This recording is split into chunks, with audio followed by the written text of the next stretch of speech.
السلام علیکم، آپ دیکھ رہے ہیں جی ٹی وی نیوز۔ میں ہوں ساجد حسن اور میں ہوں جویریہ علی۔ بلیٹن کا آغاز کرتے ہوئے آپ کو بتائیں کہ سابق جج گلگت بلتستان کے انکشافات کے بعد اسلام آباد ہائی کورٹ نے معاملے کا از خود نوٹس لے لیا ہے۔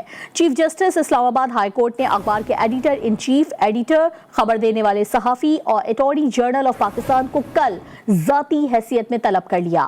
عدالت نے سماعت کا تحریری حکم نامہ جاری کر دیا۔ ذرائع کے مطابق عدالت نے نوٹس ہائی کورٹ کے جج کا نام آنے کے بعد لیا۔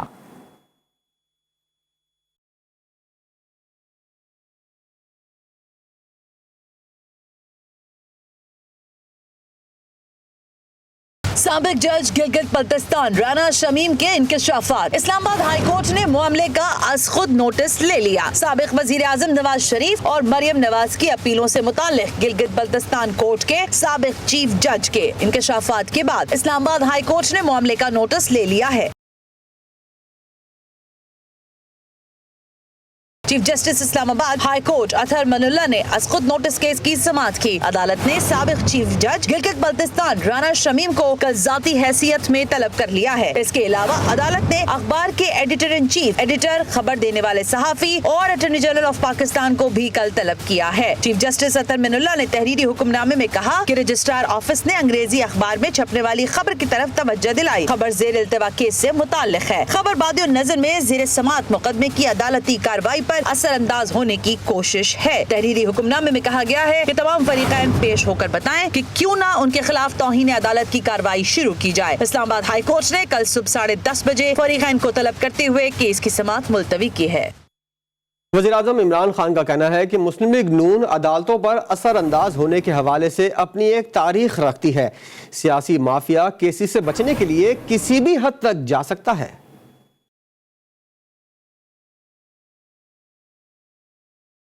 وزیر اعظم عمران خان کی زیر صدارت اجلاس میں گلگت بلتستان کے سابق جج کے بیان حلفی کے معاملے پر غور کیا گیا۔ مشیر برائے داخلہ شہزاد اکبر اور بیرسٹر علی ظفر نے معاملے پر قانونی نکات کی بریفنگ دی۔ شہزاد اکبر نے کہا کہ بظاہر لگتا ہے کہ اس پلان کے پیچھے مسلم لیگ نون ہے۔ بیان حلفی کا مقصد نون لیگ کے قائدین کے خلاف کیسز کو متنازع بنانا ہے۔ بیرسٹر علی ظفر نے اپنی بریفنگ میں کہا کہ عدالتی کارروائی پر اثر انداز ہونے پر توہین عدالت کا کیس بنتا ہے۔ اس موقع پر وزیر اعظم عمران خان کا کہنا تھا کہ مسلم لیگ نون عدالتوں پر اثر انداز ہونے کے حوالے سے اپنی تاریخ رکھتی ہے۔ نون لیگ نے ہمیشہ ریاستی اداروں پر حملہ کیا۔ اجلاس کے دوران اتحادیوں کے تحفظات دور کرنے کے حوالے سے بھی بات چیت کی گئی اور کل اتحادیوں کا مشترکہ پارلیمانی اجلاس بلایا جائے گا، جبکہ کل ہونے والا وفاقی کابینہ کا اجلاس ملتوی کر دیا گیا ہے۔ حکومت نے پارلیمنٹ کا مشترکہ اجلاس بدھ کو طلب کر لیا۔ وفاقی وزیر اطلاعات فواد چودھری کی وزیر داخلہ شیخ رشید اور معاون خصوصی شہباز گل کے ہمراہ پریس کانفرنس۔ فواد چودھری نے کہا کہ تمام اتحادی حکومت کے ساتھ کھڑے ہیں۔ وفاقی وزیر نے کہا کہ اخبار کی طرف سے انتہائی غیر ذمہ داری کا مظاہرہ کیا گیا۔ اخبار نے جس جج کا نام لیا وہ بینچ میں تھے ہی نہیں۔ وزیر داخلہ شیخ رشید نے کہا کہ ایم کیو ایم اور خاف لیگ ہمارے ساتھ ہیں۔ اتحادیوں کے جواب وزیر اعظم نے خود دیے۔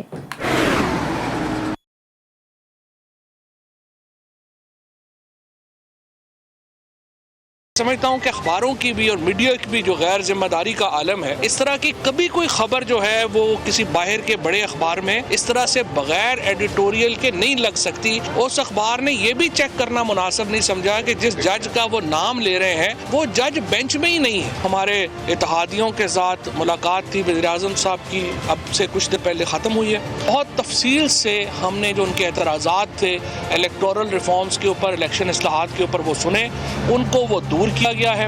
آج ان کی بریفنگز ہوئی ہیں اور تمام اتحادیوں نے وزیر اعظم عمران خان کی قیادت کے اوپر اور پاکستان تحریک انصاف کے اوپر مکمل اعتماد کا اظہار کیا ہے۔ ارے ایم کیو ایم بھی، کاف لیگ بھی اور ہم تو ویسے ہی ساتھ ہیں۔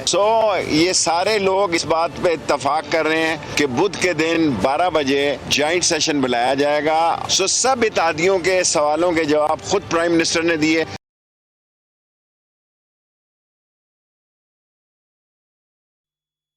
اتحادیوں کو ای وی ایم سے متعلق تحفظات دور کرنے کے معاملے پر شبلی فراز نے کہا کہ ای وی ایم مشین اور ووٹنگ سے متعلق اتحادیوں نے سوالات نہیں کیے۔ اتحادیوں کے اعتراض ای وی ایم اور مشین سے متعلق نہیں تھے۔ आज़ाद मशीन या टेक्नोलॉजी के बाबत से नहीं थे, उनके सवालात और थे जो कि बड़ी खुश उसलूबी से हमने उस पर बहस की और अल्हम्दुलिल्लाह कि ये उनके हम बहुत शुक्रगुजार हैं कि चाहे वो हमारे बाप पार्टी हो, चाहे वो GAD हो, चाहे वो PMLQ हो, चाहे वो MQM हो, सब इंशाल्लाह हमें सपोर्ट करेंगे और उन्होंने हमें इस बात की यकीन दिलाने की। हम उनके दिल से शुक्रगुजार हैं, मैं पार्टी की तरफ से उनका शुक्रगुजार हूँ कि उन्होंने सपोर्ट किया इस अहम एक टर्निंग पॉइंट हिस्ट्री में। वो उस धारे में शामिल हो गए हैं जो कि इंशाल्लाह ताला हम समझते हैं कि इस मुल्क के इंतखाबात को गैर मुतनाज़ बनाए और इंशाल्लाह ताला वो हमें सपोर्ट भी कर रहे हैं और हमें वोट भी देंगे। Election commission of Pakistan NA 133 के ज़िमनी इलेक्शन में इलेक्ट्रॉनिक वोटिंग मशीन इस्तेमाल करेगा या नहीं, फैसला हो गया। NA 133 के इंतखाब में EVM का इस्तेमाल नहीं होगा। ज़राए के मुताबिक इलेक्शन कमीशन ताहाल EVM से मुतमईन नहीं है। हुकूमत की फुर्तियां, पहले इजलास बुध तक मुलतवी किया और फिर इजलास बुला लिया। ECC इजलास में अहम मंजूरियां ले ली गई हैं। इस हवाले से मजीद बात करेंगे, हमारे नुमाइंदे साले अब्बासी हमारे साथ मौजूद हैं। साले, ये बताइएगा कि ऐसी भी क्या जल्दबाजी है? IECC इजलास में कौन सी अहम मंजूरियां दी गई हैं? आज बिल्कुल आज ECC का जो इजलास था वो शेड्यूल था, लेकिन आज सुबह सवेरे ही PRO की जानिब से वजारत की जानिब से बताया गया कि आज ECC का इजलास जो है वो मुलतवी कर दिया गया है और ये इजलास बरोज़ बुध यानी 17 नवंबर को होगा। लेकिन उसके बाद ICC का इजलास जो है वो मुनाकिद किया गया, लेकिन ECC इजलास में सिर्फ रस्मी कार्रवाइयाँ की गई हैं। असल जो मंजूरियाँ हैं वो तकनीकी कमेटी का जो इजलास हुआ है उसमें की गई हैं। असल मंजूरियाँ वज़ीर ख़ज़ाना की ज़ेर सदारत जो तकनीकी कमेटी का इजलास था उसमें दी गई हैं। इत्तेफाकी राब्ता कमेटी के इजलास में 7 निकाती एजेंडा ज़ेर गौर लाया गया, जिसमें पायदार तरक्की के लिए। बहुत शुक्रिया साले अब्बासी, आपने हमें अपडेट किया। पार्लियामेंट में मुत्तहदा अपोजिशन की स्टीयरिंग कमेटी का मुसलसल 5वां इजलास हुआ। इजलास में मुत्तहदा अपोजिशन के सीनियर रहनुमाओं ने शिरकत की। इजलास में मुत्तहदा अपोजिशन ने हुकूमती कानून साजी का डट कर मुकाबला करने का अज़्म का इजहार किया। इजलास में कहा गया कि हुकूमती ड्रामेबाजियां बता रही हैं कि इमरान नियाजी हुकूमत अवामी और कौमी उमूर में संजीदा और मुखलिस नहीं। अब हुकूमती अरकान और इत्तेहादी भी इमरान नियाजी की जिद, हठधर्मी और अना परस्ती पर नाला है। पाकिस्तान का पूरा निज़ाम एक शख्स की जिद और अना की भेंट चढ़ाया जा रहा है, जो अफसोसनाक और काबिल मजम्मत है। साबिक जज राना शमीम के संगीन इल्जामात पर कौमी असम्बली में ख्वाजा आसिफ और मुराद सईद आमने सामने आ गए। ख्वाजा आसिफ बोले, साबिक जज के मामले पर चुप नहीं रह सकते। एक शख्स को जितवाने के लिए नवाज शरीफ और मरियम नवाज को कैद रखा गया। मुराद सईद ने कहा, उन्होंने आज अदलिया पर हमला किया। नून लीग वालों को जस्टिस कय्यूम की तरह का जज चाहिए।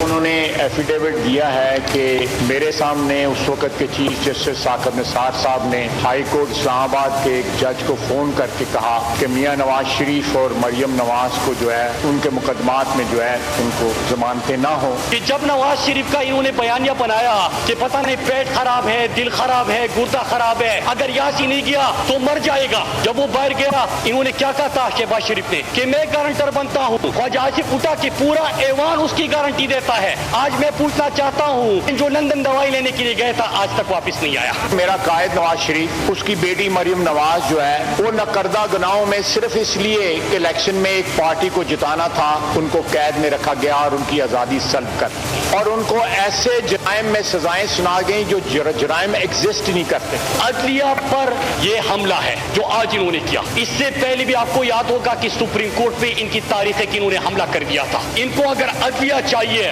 तो जस्टिस कय्यूम की तरह, इनको जज चाहिए जस्टिस कय्यूम की तरह कि उसको फोन करके कहे कि किसको अंदर कर दो, किसको बाहर कर दो, किसको क्या सजाएं दो। वफाकी वजीर असद उमर ने भी नून लीग को आईना दिखा दिया। बोले, फोन करके जज पूछते थे कि मियां साहब क्या हुक्म है। जब नवाज शरीफ वजीर आजम थे तो जजों से मर्जी के फैसले लेते थे। उन्होंने मजीद कहा कि इमरान खान मुकमुका को खत्म करने आया है। जज पूछते थे कि मियां साहब क्या हुक्म है, किसको सजा देनी है और कितनी सजा देनी है। अच्छा, जिन्होंने भुगता हुआ उनको वो भी इधर ही बैठे हुए हैं। वो कहते हैं ये वजीर दाखिला मेरा मुंह न खुलवाएं, इन्होंने कितनी चोरियां की हुई हैं। और दूसरे दिन खड़े होकर दोनों कहते हैं कि जमहूरियत की खातिर हम एक दूसरे की चोरी पे पर्दा डालते हैं। इसी मुकमुका को खत्म करने के लिए इमरान खान आया था और ये मुकमुका वापस अब नहीं आएगा। इसके अलावा वज़ीर-ए-आज़म के मुशीर बराए पार्लिमानी उमूर डॉक्टर बाबा रावान कहते हैं आइन के आर्टिकल 67 की ज़ैल शेख 2 के तहत किसी ज़ेर समात केस पर बहस नहीं हो सकती। आइन में अदलिया मुक़न्नना एग्जीक्यूटिव के इख्तियारात वाज़े दर्ज हैं। ख्वाजा आसिफ ने जिन केसेस और जजेस का नाम लिया है उन्हें कार्रवाई से हज़फ किया जाए। अगर ये अल्फाज हज़फ नहीं किए जाते तो ये आइन की खिलाफ वर्जी होगी। 67 सब आर्टिकल 2 इन रूल्स के मुताबिक आइन के अंदर जो इदारे हैं उनकी अलहदा से हैसियत का तयन करने के बाद पाबंदी ये कहती है कि no discussion shall take place in Majlis Shura the parliament with respect of the conduct of जज ऑफ द सुप्रीम कोर्ट और of the High Court in the discharge of his duties. मैं पहली आपसे दरखास्त ये करना चाहता हूं कि अदलिया के हाई कोर्ट या सुप्रीम कोर्ट के जजेस के बारे में जो बात की गई है उसको आप एक्सपंज करें, क्योंकि ये आइन की खुली खिलाफ वर्जी होगी। हमारी अभी मीटिंग हुई है, सारे इत्तेहादी वहां पे मौजूद थे, वो सारे एक पेज पे हैं। आने वाला परसों का बुधवार इंशाल्लाह हम ज्वाइंट सेशन करेंगे। मुस्लिम लीग नून ने जस्टिस शमीम का मामला सेनेट में भी उठा दिया। लीगी सेनेटर आजम नजीर तारड़ बोले कि बयान हल्फी में साबिक चीफ जस्टिस का नाम भी लिया गया। ये वही जज हैं जिन्होंने लीगी क़यादत के खिलाफ फैसले सुनाए। जस्टिस शमीम ने इन अदालती फैसलों का पोल खोल दिया है। ये किसी सियासतदान का नहीं बल्कि साबिक जस्टिस का बयान हल्फी है। इस पर पार्लियामान में बात और कमीशन कायम होना चाहिए। लीगी अरकान ने इजलास से अलामती वॉकआउट का मुजाहरा भी किया। पीपल्स पार्टी के रहनुमा सैयद खुर्शीद शाह ने अहम इंकशाफ कर दिया। कहते हैं पीपल्स पार्टी पीडीएम को अदम एतमाद की तहरीक के लिए और पीडीएम पीपल्स पार्टी को राम करने की कोशिशों में लगी हुई है। हुकूमत ने खुद को बचाने के लिए टीएलपी से गैर आईनी और गैर कानूनी मुआहदा किया है। इस हवाले से मजीद तफसीलात जानने के लिए हमने राब्ता किया अपने नुमाइंदे नवाब शेर से। नवाब, आगाह कीजिएगा, खुर्शीद शाह का मजीद क्या कहना था? जी बिल्कुल, मुल्क में सियासी टेम्परेचर एक बार फिर बढ़ रहा है। मेरे साथ इस वक्त पाकिस्तान पीपल्स पार्टी के सीनियर रहनुमा सैयद खुर्शीद शाह साहब मौजूद है। उनसे बात करते MQM जो मुतालबा कर रहे हैं कि जिस तरह TLP के साथ वो किया तो हमारे साथ भी किया जाए। देखें, TLP के साथ जो हुआ है उसके बाद हर जमात का ये हक बनता है कि वो ये बात करे, क्योंकि वो जो गैर आइनी गैर कानूनी तरीका इस हुकूमत ने अख्तियार किया सिर्फ अपने आप को बचाने के लिए, अब सब जमातों का हक पहुंचता है। जिस जमातों को नहीं दिया गया वो जमात फिर TLP जैसा अपना रिवाइवल करेगी, उसके लिए उठेगी। सर, नेब के हवाले से बताइए, आप पर कोई भी कि वो जाहिर न कर सके। देखें, मैं एक सियासतदान हूँ और मेरा ताल्लुक़ बड़े फ़ख्र से कहता हूँ मिडिल क्लास से रहा है। मैंने सियासत बचपन से की है, कॉलेज से की है और आज तक किया। यही वजह है कि वो मेरे पास साबित नहीं कर सके, क्योंकि करप्शन जैसी लानत को हमने लड़ाई की है। सर, और इत्तेहादी जुमातें चली जाएंगी हुकूमत से? वो तो जा रही हैं। और सर ये भी बताइए कि क्या आप लोग पीडीएम को राम कर सकेंगे कि आदम एतमाद की तहरीक लाए जाए, या पीडीएम आपको राम कर सकेंगे? हम दोनों एक ही को राम कर देंगे, एक दूसरे को राम करते रहेंगे। जैसा कि आप लोग देख रहे हैं कि खुर्शीद शाह साहब का ये कहना है कि हम एक दूसरे को राम करने की कोशिश कर रहे हैं और देखते हैं कि कौन पहले सबको पहले राम करते हैं। जी, नैब ने 821 अरब से जायद रकम रिकवर की, लेकिन कौमी खजाने में रकम जमा ना हुई तो गई कहां? ऐवान बाला के अरकान ने चेयरमैन खजाना कमेटी से तहकीकात का मुतालबा कर दिया। झेली कमेटी कायम करके पता लगाया जाए कि कौम का पैसा कहां है। सलीम मांडवी वाला और दीगर अरकान ने खत लिख दिया। इस हवाले से मजीद तफसीलात जानने के लिए हमने राब्ता किया है चीफ रिपोर्टर इस्लामाबाद इंतजार हैदरी से। इंतजार, बताइएगा चेयरमैन खजाना कमेटी से और क्या मुतालबात किए गए हैं? ये देखें, नैब की जानिब से जो रिकवर की गई है रकम, उसके हवाले से अरकान सेनेट ने अहम सवालात उठा दिए हैं और ये कहा है कि नैब की तरफ से ये दावा किया गया कि 821 अरब रुपए से जायद की रकम रिकवर की गई, लेकिन ये रकम कौमी खजाने में जमा नहीं हुई। अगर ये रकम कौमी खजाने में जमा नहीं हुई तो ये रकम कहाँ गई, इस मामले की तहकीकात होनी चाहिए। इस हवाले से अरकान सेनेट ने जो है वो चेयरमैन सेनेट खजाना कमेटी को खत लिख दिया है। बहुत शुक्रिया इंतजार हैदरी अपडेट करने के लिए। سندھ اسمبلی کے اجلاس میں ناظم جوکھیو اور فہمیدہ سیال کے قتل پر اپوزیشن نے شدید احتجاج کیا، پلے کارڈز بھی لہرائے گئے، ایوان ایم پی اے قاتل کے نعروں سے گونج اٹھا۔ اسپیکر سندھ اسمبلی آغا سراج درانی گزشتہ ایک ماہ سے روپوش ہیں، جبکہ اپوزیشن رکن راجہ اظہر نے اسپیکر کی بازیابی کے لیے کمیٹی بنانے کا مطالبہ بھی کر دیا۔ مزید تفصیلات جانیے خاور حسین کی رپورٹ میں۔ سندھ اسمبلی کا اجلاس، اسپیکر سندھ اسمبلی آغا سراج درانی کی روپوشی برقرار۔ اجلاس کی صدارت ڈپٹی اسپیکر ریحانہ لغاری نے کی۔ اپوزیشن رکن راجہ اظہر کی اسپیکر کی بازیابی کے لیے کمیٹی کے قیام کا مطالبہ۔ میرے ایک کولیگ نے بھی کی ہے، مجھے بھی تھوڑے سے تحفظات ہیں اپنی سندھ حکومت پہ کہ میرے سندھ اسمبلی کا اسپیکر جو ہے وہ غائب ہے، تو کم از کم اس کے لیے ایک کمیٹی بنائی جائے، اس کو بازیاب کرانے کے لیے جو ہے دعا فرمائیں کہ جلد از جلد اسپیکر صاحب ہمارے۔ اجلاس میں ناظم جوکھیو اور فہمیدہ سیال کے قتل پر اپوزیشن کا شدید احتجاج، اراکین پلے کارڈ لہراتے رہے، ایوان میں ایم پی اے قاتل کے نعروں کی گونج سنائی دی۔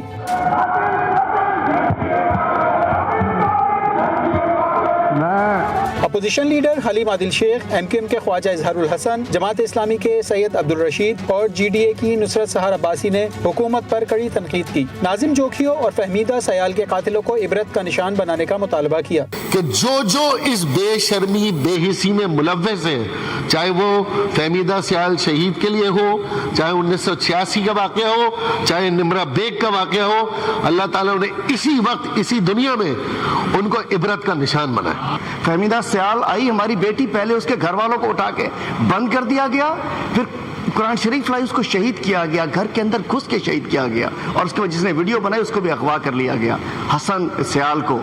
اور افسوس کہ چلو پیٹرول نہیں تھا، سائیکل پہ ہی چلے جاتے، روک لیتے وہاں جا کر، ان کے بڑے جہاں موجود تھے سائیکل پہ چلے جاتے۔ جس اذیت ناک طریقے سے اگر اسمبلی کے ممبرز جو قانون بنائے وہی قانون توڑ کر ایسی دہشت پھیلائیں، تو ایسے ایم پی ایز، ایسے ان کی رکنیت جو ہے وہ کینسل کر کے ان کو ایسی سزا دینی چاہیے تاکہ آئندہ کے لیے ان کی نسلیں بھی یاد رکھے۔ سرکاری بینچوں سے ناظم جوکھیو اور فہمیدہ سیال کے قتل کو سانحہ قرار دیا گیا اور لواحقین کو انصاف دلانے کی یقین دہانی کرائی گئی۔ کوئی بھی رکاوٹ حائل نہ ہونے کی گارنٹی سندھ گورنمنٹ نے دی ہے، اور ہم اس فورم سے پھر دے رہے ہیں کہ انصاف کے دروازے کھلے ہوئے ہیں اور کوئی کسی کو پریشر نہیں ڈالا جائے گا، اور انشاءاللہ ان مقدمات کا فیصلہ میرٹ کی بنیاد پر ہوگا۔ اجلاس میں محکمہ محنت و افرادی قوت کے حوالے سے سوالات ہوئے۔ صوبائی وزیر سعید غنی نے کہا کہ 6,44,000 رجسٹرڈ ورکرز کو بے نظیر مزدور کارڈز جاری کیے جائیں گے۔ Khawar Hussain, G T V news, Karachi. حکومت نے پیٹرولیم مصنوعات کی قیمتیں برقرار رکھنے کا فیصلہ کیا ہے۔ وزارت خزانہ نے قیمتیں برقرار رکھنے کا نوٹیفیکیشن جاری کر دیا۔ وزارت خزانہ کے مطابق پیٹرول کی قیمت 145 روپے 82 پیسے برقرار رہے گی۔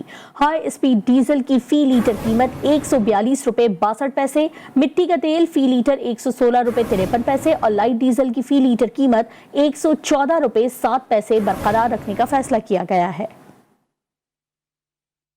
لاہور میں فضا انتہائی آلودہ ہونے کے بعد پنجاب حکومت بالآخر جاگ ہی گئی۔ حکومت پنجاب نے اسموک کو آفت زدہ قرار دے دیا۔ اسموک کے تدارک کے لیے اینٹی اسموک اسکواڈ قائم کر دیا گیا۔ طبی ماہرین نے شہریوں کو ماسک لگانے اور دیگر احتیاطی تدابیر اختیار کرنے کی ہدایت دی ہے۔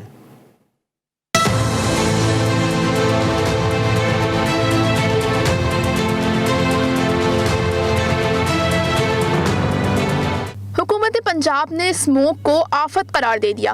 ترجمان پنجاب حکومت حسان خاون نے میڈیا سے گفتگو میں کہا کہ پنجاب میں اسموک کے تدارک کے لیے اینٹی اسموک اسکواڈ قائم کر دیا گیا ہے۔ ان اسکواڈز کے اندر انوائرمنٹ ڈپارٹمنٹ کے نمائندے بھی ہیں، اس میں پولیس کا نمائندہ بھی ہے، اے سی صاحبان کے نمائندے بھی ہیں، لیسکو کے لوگ بھی ہیں، واسا کے لوگ بھی ہیں، کارپوریشن کے لوگ بھی ہیں، اور یہ ہفتہ وار ہر صنعت پہ جائیں گے اور دیکھیں گے کہ وہ کس طرح کے ایندھن کا استعمال کر رہے ہیں، کیا ان کے پولوشن کنٹرول ڈیوائسز چل رہے ہیں کہ نہیں، کیا ان کے اسکربر چل رہے ہیں کہ نہیں، اور اگر نہیں چلیں گے تو ان کے خلاف جرمانے بھی ہوں گے، کیس بھی ہوں گے، ان کو سیل بھی کیا جا سکتا ہے۔ لاہور دنیا کے آلودہ ترین شہروں کی فہرست میں پہلے نمبر پر آ چکا ہے۔ ایئر کوالٹی انڈیکس کے مطابق لاہور کی فضا میں پارٹیکولیٹ میٹرز کی تعداد 385 ریکارڈ کی گئی ہے۔ طبی ماہرین کا کہنا ہے کہ فضائی آلودگی سے انفیکشنز اور دیگر بیماریاں پھیلنے کا خدشہ ہے۔ اسموک سے بچنے کے لیے ماسک کا استعمال اور احتیاطی تدابیر پر عمل کریں۔ درجہ بندی کے مطابق 151 سے 200 درجے تک آلودگی مضر صحت، 201 سے 300 درجے تک آلودگی انتہائی مضر صحت، جبکہ 301 سے زائد درجہ खतरनाक आलूदगी को जाहिर करता है। फिजाई आलूदगी की खराब होती हुई सूरत हाल के बायस भारतीय दारुल हुकूमत दिल्ली के तमाम स्कूल एक हफ्ते के लिए बंद कर दिए गए हैं। इसके अलावा रियासत हरियाणा में भी तमाम स्कूल बंद करने की हिदायत की गई है।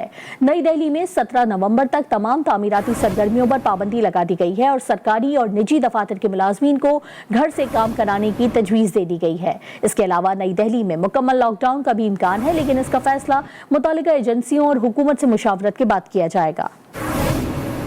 पाकिस्तान के फातेह आजम बाबर आजम का एक और एजाज, आईसीसी ने T20 वर्ल्ड कप की टीम ऑफ द टूर्नामेंट का कप्तान बना दिया, जबकि इंटरनेशनल क्रिकेट काउंसिल के 12 रुकनी स्क्वाड में कोई भारतीय खिलाड़ी शामिल नहीं है। बाबर आजम छा गए।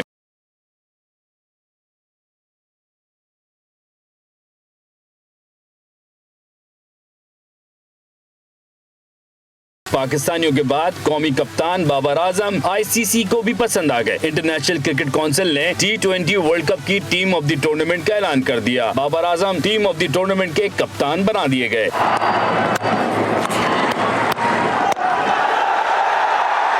ऑस्ट्रेलियाई क्रिकेटर डेविड वार्नर और इंग्लैंड के जोस बटलर भी टीम में शामिल हैं। जनूबी अफ्रीकी खिलाड़ी ईडन मार्कराम, इंग्लैंड के बल्लेबाज मोइन अली और ऑस्ट्रेलियाई बॉलर एडम जंपा भी टीम में जगह बनाने में कामयाब रहे। ऑस्ट्रेलिया के फास्ट बॉलर जोश हेजलवुड और न्यूजीलैंड के फास्ट बॉलर ट्रेंट बोल्ट भी टीम का हिस्सा हैं। पाकिस्तान के फास्ट बॉलर शाहीन आफरीदी को 12वें खिलाड़ी के तौर पर शामिल किया गया है। टीम में 3 ओपनर होने की वजह से पाकिस्तानी विकेटकीपर बल्लेबाज मोहम्मद रिजवान जगह नहीं बना सके। 12 रुकनी स्क्वाड में 2 पाकिस्तानी, 3 ऑस्ट्रेलियन, 2 इंग्लिश, 2 श्रीलंकन और 2 जनूबी अफ्रीकी और 1 कीवी खिलाड़ी शामिल है। ऐसा पहली बार हुआ है कि आईसीसी के किसी इवेंट के बाद बनने वाली टीम में एक भी भारतीय खिलाड़ी को शामिल नहीं किया गया।